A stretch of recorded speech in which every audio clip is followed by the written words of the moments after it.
In the early hours of August 9, 2013, a 26-year-old Texas man named Brandon Lawson vanished after making one of the most chilling 911 calls ever recorded. In a panicked voice, Brandon told dispatchers he was in the middle of a field and that someone was chasing him. Then silence. Brandon was never seen alive again. His disappearance sparked endless speculation, with theories ranging from foul play to drug hallucination to conspiracy. For nearly a decade, his case remained unsolved, until remains were finally discovered in 2022. But even with answers, questions remain. Part 1. Who was Brandon Lawson? Brandon Lawson was born in Texas in 1986. By 2013, he was a 26-year-old father of 4 children.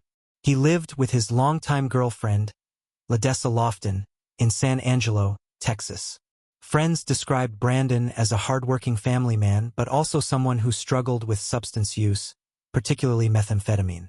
In the weeks before his disappearance, tensions had risen at home. He had recently started a new job in the oil fields and was trying to get his life on track. But on the night he vanished, everything spiraled out of control. Part 2. The night of August 8, 2013. On August 8, Brandon returned home late. He and Ladessa argued, reportedly about his drug use. After the fight, Brandon left the house around 11:54 p.m., intending to drive to his father's home in Crowley, Texas, about 3 hours away. He took his truck, a Ford F-150, and began the drive northeast along U.S. Route 277 near Bronte, Texas. It was the last journey he would ever make. Part 3. Trouble on the highway. Around 12:30 a.m., Brandon called his father, saying he was coming to stay with him. But by 12:50 a.m., Brandon ran out of gas on the side of Highway 277, just south of Bronte. At 12:54 a.m., he called his brother, Kyle Lawson, asking for help. Kyle, along with his girlfriend, agreed to bring him gas. But when Kyle arrived, things were already strange.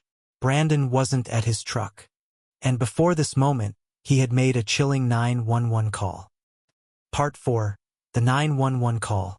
At 12:50 a.m., Brandon called 911 from his cell phone. The call was garbled, but dispatchers pieced together fragments. Yes, I'm in the middle of a field. I ran into some guys. They're chasing me out of town. Please hurry. There are debates over the exact wording. Some hear, I ran into them. I ran into some guys. I need the cops. The dispatcher asked questions, but Brandon's replies were jumbled. At one point, he said, I need the police. Then, silence. The call lasted 43 seconds before disconnecting. It would become the most important and haunting clue in his disappearance. Part 5. Kyle's encounter. When Kyle arrived with gas around 1:10 a.m., he found Brandon's truck abandoned, parked awkwardly on the side of the highway. A sheriff's deputy was also present, checking the scene. Kyle later said he received a strange call from Brandon around this time, claiming, I'm 10 minutes up the road. I'm bleeding. Kyle tried to find him, but Brandon was nowhere to be seen. He thought Brandon might be hiding due to an outstanding warrant. The deputy searched the truck but found no signs of a struggle. Brandon seemed to have vanished into the night. Part 6. The immediate search. Law enforcement searched the area that night but found no trace. Dogs were later brought in, helicopters scanned the fields, and volunteers combed the area. But Brandon had disappeared without a trace. His wallet, keys, and phone were missing. The only clue was that eerie 911 call. Part 7. Early theories. Within days, speculation began. Some believed Brandon was high on meth and hallucinating. Others thought he may have stumbled into a dangerous situation with strangers. Still others feared he'd been attacked or abducted. But without evidence, the case went cold. For years, the mystery deepened. Part 8. The 911 call under the microscope. The 911 call Brandon made at 12:50 a.m. on August 9, 2013, is the centerpiece of this mystery. 4 years, amateur sleuths, podcasters, and audio specialists dissected the recording. Some parts are clear. He says he is in a field. He says he needs police. He mentions guys or them, but other sections are muffled, distorted, or overlapping with static. Different interpretations emerged. I ran into some guys. I ran out of gas. They're chasing me. Please hurry. Some claim to hear fear in his voice. Others hear confusion, possibly drug-induced paranoia. The uncertainty of the audio only added fuel to speculation. Part 9. Theories about Brandon's disappearance. Theories multiplied as years passed. Let's break down the major ones. 1. Drug intoxication and paranoia. Brandon reportedly had a history of meth use. His girlfriend admitted he had been using recently. Supporters of this theory argue he hallucinated danger in the field, panicked, and fled. Disoriented, dehydrated, and possibly injured, he may have succumbed to the elements. 2. Foul play. Others believe Brandon's words were literal. He ran into some guys. Could he have stumbled upon criminals in the field, smugglers, traffickers, or armed strangers? Did someone chase or harm him? This theory is consistent with the panic in his voice but lacks physical evidence. 3. Law enforcement connection.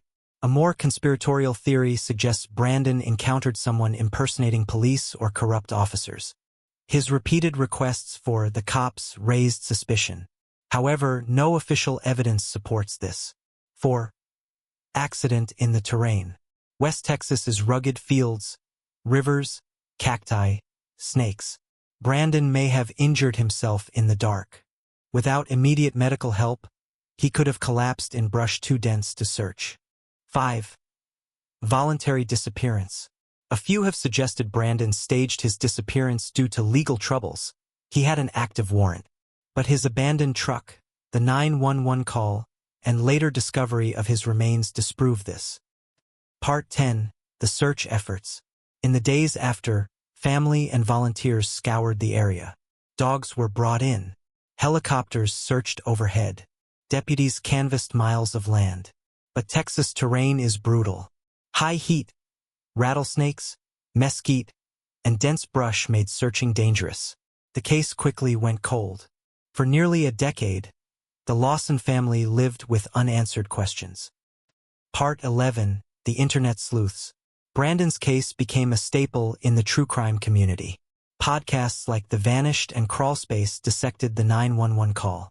On Reddit, thousands debated what the audio really said. Some claimed to enhance the sound and hear hidden words. Others warned against audio pareidolia, hearing patterns that aren't really there. The case achieved near-legend status in online forums. Part 12. Family determination. Throughout the years, Brandon's family never gave up.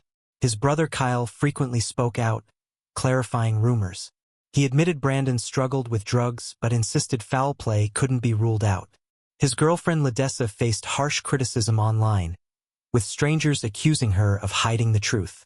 Despite this, she raised their children and continued hoping for closure. Part 13.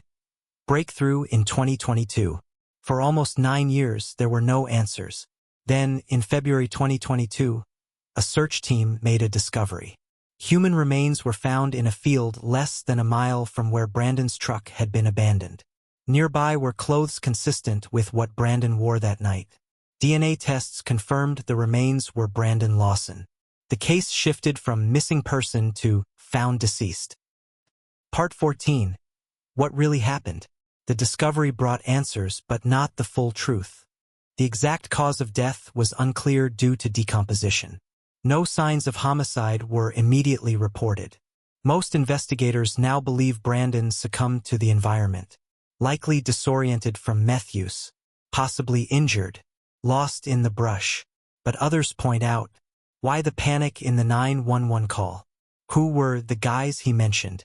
Why couldn't search teams find him so close to his truck? For many, the mystery remains unsolved. Part 15. The legacy of the 911 call. Brandon's 911 call is what made his case infamous. It remains one of the most haunting recordings in true crime history. The mixture of fear, urgency, and garbled words has left listeners debating for years. Was it a cry for help against real pursuers? Or the paranoia of a man in crisis? No one knows for certain. Part 16. Impact on the community. The case highlighted issues in rural law enforcement response. Poor audio quality and lack of clarity in 911 systems. Delays in search coordination.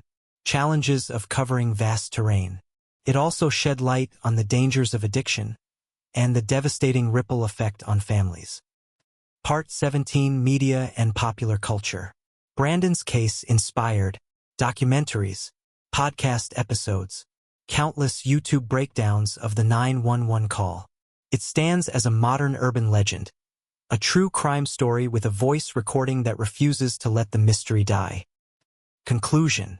On the night of August 9, 2013, Brandon Lawson vanished after placing one of the strangest 911 calls ever made.